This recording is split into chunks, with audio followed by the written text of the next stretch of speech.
Hello and welcome to Senior Connections. This is our monthly look at all kinds of things for older adults and their caregivers, and it's brought to you every month by Senior Resources of West Michigan, which is your local area agency on aging. We serve Muskegon, Oceana, and Ottawa counties.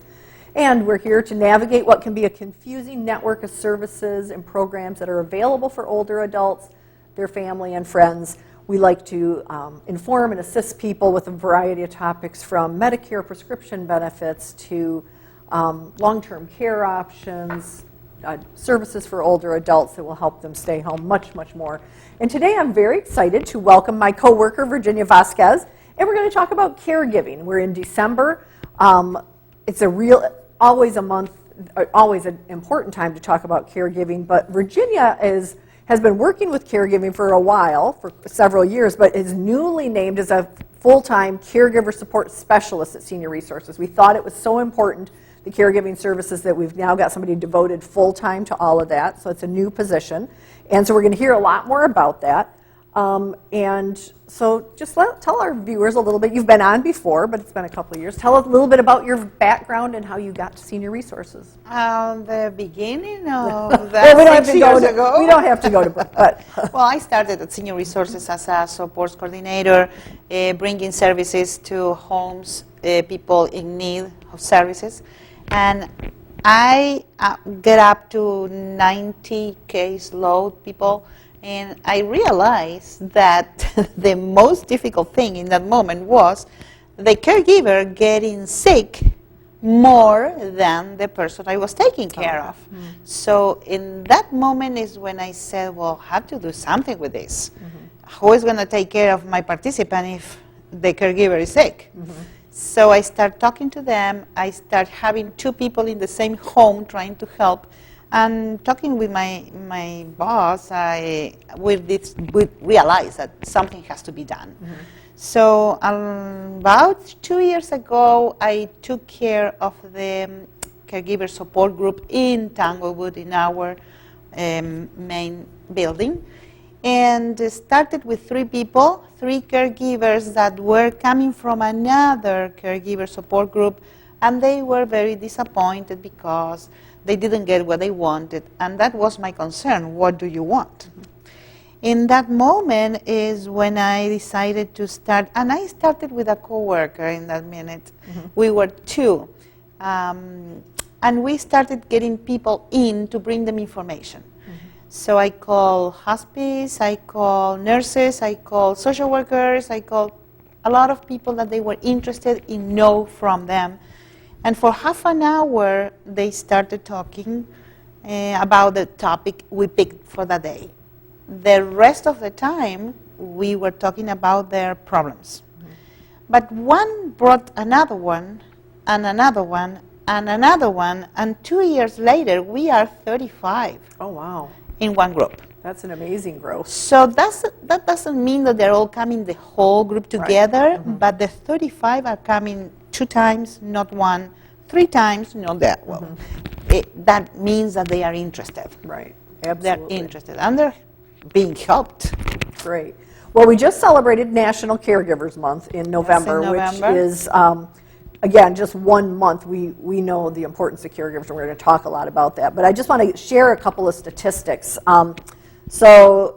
AARP in 2015 came out with a report that estimated that in the United States there are more than 34 million Americans who provided unpaid care to an adult aged 50 or older in the prior year. And so when we're talking caregivers, we're talking these unpaid caregivers, because mm-hmm. you hear the term caregiver for the people who are paid to do that. Yes. But we're talking about usually family or friends members, who are doing that. So the majority of those caregivers, over about 60%, are female. And about 85% of them are caring for a relative, with almost half for a parent or a parent-in-law. Mm-hmm. 1 in 10, and this was a few years ago, care for a spouse. And astonishingly, nearly 1 in 10 of those caregivers is 75 or older, so that's a real issue. But what was more surprising to me, and this was a more recent statistic, is almost a quarter of the people caregiving are what we call millennials, so younger people who are now doing a lot more of that.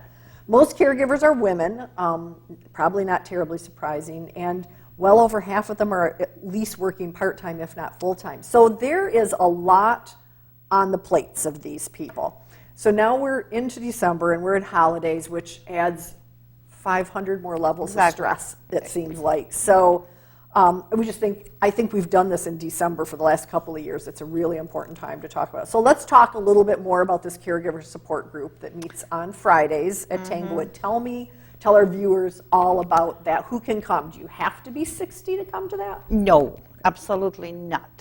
You are a caregiver at any age that you need to take care of someone. When you take care of someone and you are getting stressed, this is when you are at risk of getting diseases that you were never expected. So that is my mission, to make every single caregiver in the area free of stress. Well, that's not like a minor goal or anything. No at all. I'm going to do it. I'm going to make it. If anybody can, Virginia, it's you. I'm trying. But the thing is that it doesn't matter the age you're stressed. I have people young coming to the group. They cannot come in all the time because the hours and jobs are changing, but they're coming. They're coming because they're absorbing every knowledge that they never heard about. There is not a book when you go to school to tell you how to caregive for someone. Nobody knows what is expecting. So that is the problem. You are overwhelmed with things you never saw, and suddenly you are taking care of your family, your house, your job, and someone who is sick at home and is your loved one. So you have to decide. And a lot of times somebody might be caring for their own children, that sandwich generation you hear about, while they're caring for an aging parent or something, or something that happens quickly. And you know also happens, and I'm seeing it a lot, that the people coming to the group, they already grown their children. The children are out of the house, but they're still worried about them because they have kids and they're helping with the kids. But they have someone at home who is sick and needs 24/7 help. And where is your life? When are you going to take care of your life? Usually they don't. And as you said, most of them are women. They say, tomorrow I'll take care of myself. Tomorrow I'll see the doctor. Tomorrow I go. No, you never go. Because tomorrow is the same medication you have to take for this person. It's the same shower. It's the same food. It's everything the same. There's always something that you're having. When is your time? So we talk a lot when we talk about caregiving, about just like when you're on an airplane and they say you need to put on your own oxygen mask before you help somebody else. That's very much what you need to do with caregiving, right? Because That is if you can't, if something happens to you, as you said earlier, who's going to take care of your loved one? Well, I'm so that's a trying lot to- of what you're trying to get the message I am out. trying to tell them you always have to have a plan B. What happens if you go to the hospital and nobody knows what pills your husband is taking or whoever you're taking care? Who knows at what time or what he likes to eat? Nobody knows. So you have to have a plan B. Talk to the family, get them together, make a list, write everything, put it in the fridge if it is necessary. But everybody needs to know your schedule. What the routine is. Sometimes works. Sometimes people say, okay, I did what you told me, and it helped me a lot. It's funny when they come back saying, you were right, and I love to say, I know it. You were right, it worked a lot. Yes, I know it worked because I'm not doing this from yesterday. I've been seeing it for a long time now, that if you don't go with the pace of this disease, you cannot get out. So they're coming on Fridays from 1 till to 2:30. At Tanglewood Park. Every Friday from 1 to 2:30 at And they Tanglewood. don't need to let you know they're coming. They can just drop in. Nope, it's a drop-in. They can come once. They can come every week. They can come whenever they want. If they come every week, it's better for them because I can help them more. And if you cannot come every week, it's fine too. It's your way. What about people who might say, I'd love to come, but I don't have anybody to stay with my loved one cannot be left on their own? Sometimes they can. It happens. Okay. It happens. In that case, we have a voucher that we write towards the person that has to be at home, or you have to put that person in some place for a daycare for the hours you are with us. So we have a respite voucher. We have a respite voucher. Okay, so they can come for that. Yep. So you said that you have a little bit of time where you might have a subject expert come in and talk, and then the rest of it they're just sharing Yes. concerns? Or? My concern is that they don't have to talk, anybody to talk, mainly in the family. They don't want to say how they feel, not to bother anybody. So when they come to the group, they talk their problem to the rest, and the rest, we have a rule. The rule is whatever you hear here is not happening anywhere. Stays there. Nothing that you hear here can go anywhere. Stays here. So that makes them the feeling that if I share with you my problems, nobody else is going to know. It's a safe spot for them. Safe. And they feel it, and it's happening. Okay.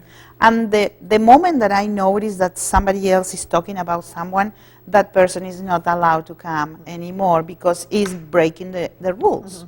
And it's respect for the others. So, I don't know what I was.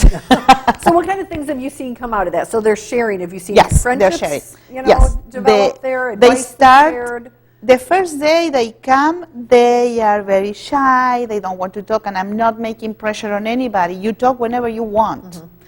But if you talk, the other ones are ready to say, but you know, that happened to me, and I did this, this, and this. It helped. Someone else is saying, I tried to do what she did, but I did it different. I did this, and this. And I tried, and it worked. So that person is leaving the first time with her head or his head this size, lots of information, and there is when I go to the end and say, okay, let's go in the way you can handle it, not the way they are handling right now. Go step by step, every day is a new day, and, well, at least they're going home calm. So if they come the first time, you'll spend a little bit of time with them Yes, afterwards to yes, make sure that they understand other resources that are available to them as well. That's Because we've another got a lot story. more than just this one and a half hours a week. That is another story because they are coming knowing nothing about all they are in the community that they can be using, mostly in senior resources. They have a lot of programs that they can use if they are eligible for sure, but they can use for the help at home. And I am telling them everything they can get. So tell us a little bit about some of those things. You've got the newsletter. There's a newsletter that they can sign up for. Tell us just a few of the things, classes, newsletters, what other kind of things can you tell them about? Well, there are classes for everything. If you want, you like to do exercise and you cannot move because your bones are, as I heard, my bones are old, so I cannot move. Okay, we can have programs to do exercises. We have programs to help people at home with homemaking. We have programs to help you with medication if you are not very sure that you're doing the right way, giving the medication to your loved one. Nurses are going to your home to help you. And programs for every, ask and we find it, for sure. And that's what your goal. That's what your job is. You're that liaison that Yes, I'm helps putting them on the connect and table, figure out on the that. table everything you can get, and then you pick. It's your option. Now, is there a charge for this, for your time or the support group or any of that? No, that absolutely not. Okay. No, the caregiver can come to have coffee, drink water, and have a snack for free. Great. So let's talk a little bit about the holidays, because a lot of times at the holidays we have family members home. And so sometimes you might be in a situation where a family member is coming and they might live out of town, or they're just not seeing the day-to-day things that are going on with mom or dad or grandpa or grandma or whoever that is. Talk to us a little bit about communication and how can family members be helpful during this time? The caregiver. only way they can be helpful is when the caregiver lets them know, I need your help in this area, I need your help in this other area, and you can help me putting the tree on. Okay. But if you don't tell them, everybody wants to do the same. Sometimes, nothing. And the caregiver is taking care of everything. The routine with the loved one, plus all the people that came home, and I had to have everything ready for them. So the best way is to put lists. This is your job, this is yours, this is yours. You're going to be a great help in here if you do that. I'm taking Send somebody care. to the grocery store with a list, here's what I Exactly, need. Here, you exactly. set the table, you be in charge of the Delegate, meal. delegate things you don't do the entire year. Delegate, because in that moment, altogether, you're gonna be burned out. So they need to Yes. be able to be comfortable with asking for help. Yes, And that's not something that a lot of times, especially women, I think, but men too, when they're used to being the only one to do all these things, sometimes they think that nobody else can do that, right? They usually think Yeah. that. Usually. They usually think that they're the only one that can care for their loved one the way that needs to be done. And if I think about myself, who is doing things at home better than me? And if I'm getting old, I say, no, this is my way and this is the way it has to be done. Right. So I have to change the mind there too, because they need help and they don't understand it. The doing something a little bit differently still gets it done, and it's okay. It's Somebody okay. doesn't set the table exactly like you did, or they get a different brand of a food than what you wanted. We It's have not a the end of the world. sentence in the group for 2 years now. Let it go. Let it go, because otherwise it's going in. And if it's going in, you don't breathe. If you don't breathe, you're all day tense. That is coming stress behind. So some of the other things that can happen for caregivers especially is they become, it seems like when you and I talk at work, they come so much into themselves and their loved one that other than maybe if they're coming to the caregiver support group, that's 35 people out of hundreds that are in the community, that they become socially isolated sometimes because they stop going out and doing things with friends because their loved one can't go or it's just too much work. So social isolation is a real big concern, and that's a very big health concern. It is. So what kind of advice would you have for family members? What should they be watching out for? If I'm coming home and I haven't seen my parents or my grandparents for a while, what should I be looking for, and what advice would you have for me? How could I help as a family member? So you come into their Yes. house, well, try to find someone to take care for an hour or two for the loved one, and take that person, that caregiver, out. You cannot take care of him out for more than 2 hours because they are missing their job. And you don't want them to be stressed out the house because what is happening there. They're not doing what I'm doing. Right. So no more than 2 hours. When that is a habit, they can stay more than 2 hours. Okay. So they can build up to it eventually. That's why my group is 1 hour and a half. Because in the term of 2 hours, they came and they left. In that time, they're fine. More than that, you will see them running out. They start getting antsy. Yes. So you can tell people coming to the house saying, well, if you ask, what can I do, it's easier than waiting for the person to tell you you can do. So asking is always a... Should you ask for and have some specific ideas in mind to ask, can I fix a meal? Can I go to the store for you? Absolutely. What would you like to do? If I cook today, are you okay? But always ask permission, because you are taking the obligation that person has every single day. So ask for permission, and they will say yes because they're waiting for someone to help. They don't ask. No. The caregiver is involved in their job, and they don't do any other things than they have to do. So let's talk about the newsletter that we have that comes out every month, the This Caregiver link. This is my baby because I love everything that we put here. In this case, December are 12 points talking about what to do during the holidays. Okay. So in these 12 points, you are going to find something what we were talking about. The first one of them says, cut back on decorations. You don't have to decorate your house the way you used to, because now you have more to do. That is one of those. Adjust holiday meals. If you have to do the meals for your loved one at 12, don't invite everybody at 11. So we can get together at 1. Things like that you don't think. And one of the last ones is, don't forget tomorrow. Because after, everything is ready to clean. So you are in charge of help me with the cleaning. Everybody has to have something to do. The more you put up, the more you have to put away with Exactly. those decorations. Exactly. Exactly. See? So this comes out every month, usually Every the month. first week of the month. Absolutely. It's on our website, but they can get it mailed to them Yes, by letting us know that you'd want that. It's up on our website. It can get emailed. It can get mailed, a paper copy of it. What other kind of things do we have available for them that we can? You mean in the can send them? website, or you Yeah, mean either what- one. Well, in the website, if they go to Senior Resources website, they find it like Caregivers. But also, I put in this special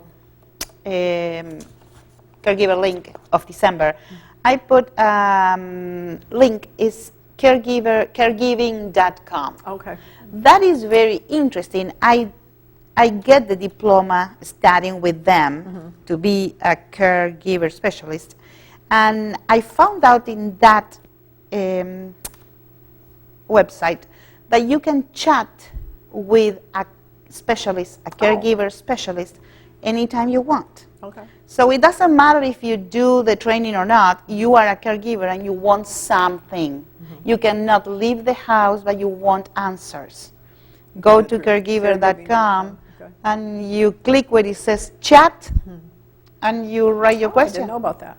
The other thing that we have, if you're on social media at all, we have a pretty good Facebook presence. And I know, I think, I can't remember if it's that one or there's a lot of different caregiving websites and A lot. newsletters. And I get things a couple of times a week where I put a lot of articles up on our Facebook page that are related to caregiving.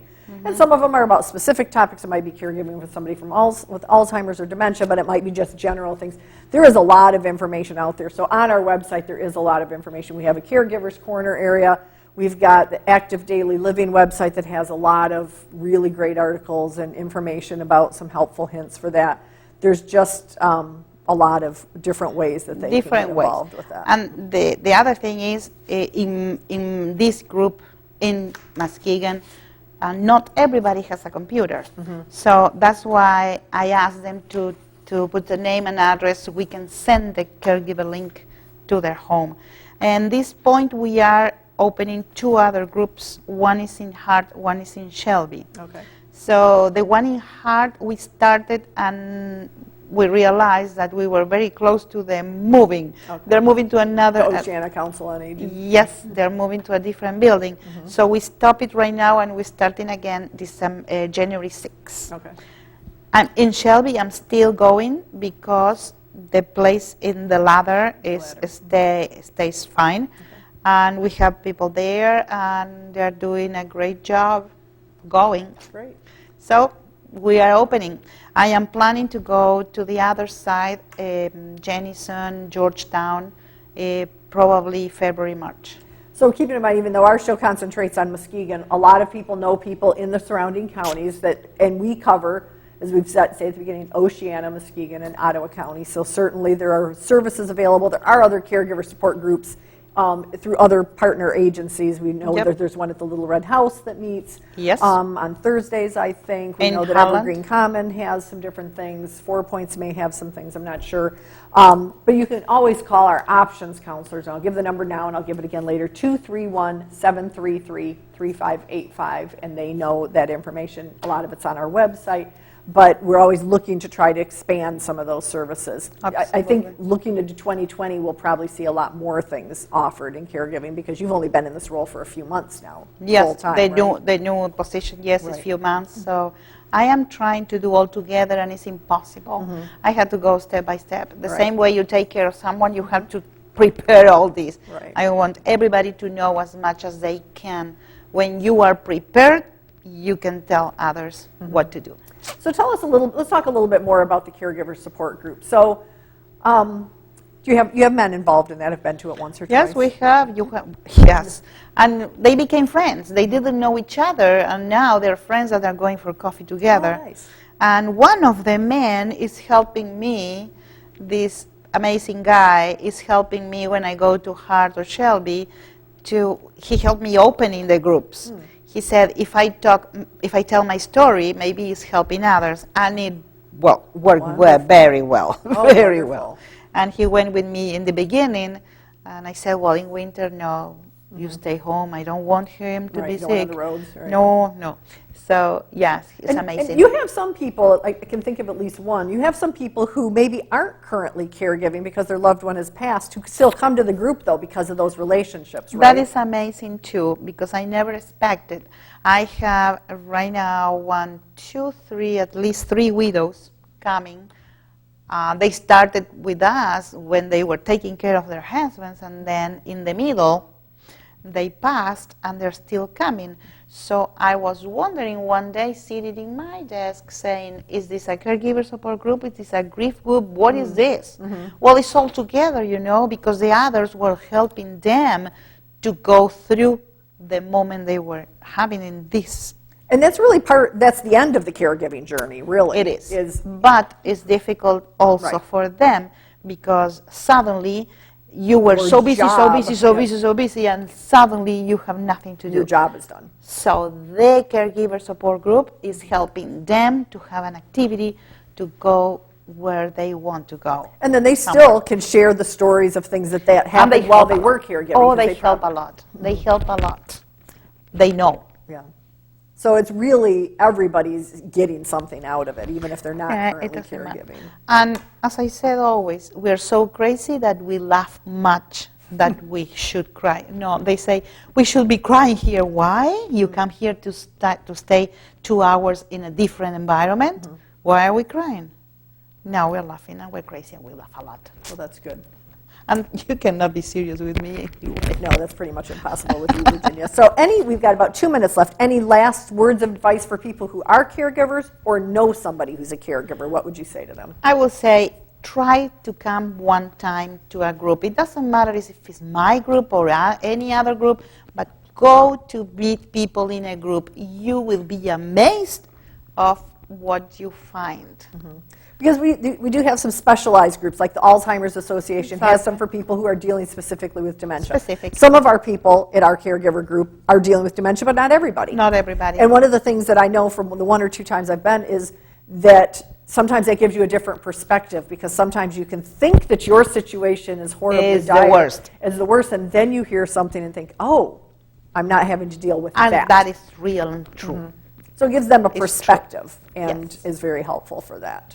Yes, I'm very happy. I'm very enthusiastic with going with this. I'm trying to do my best.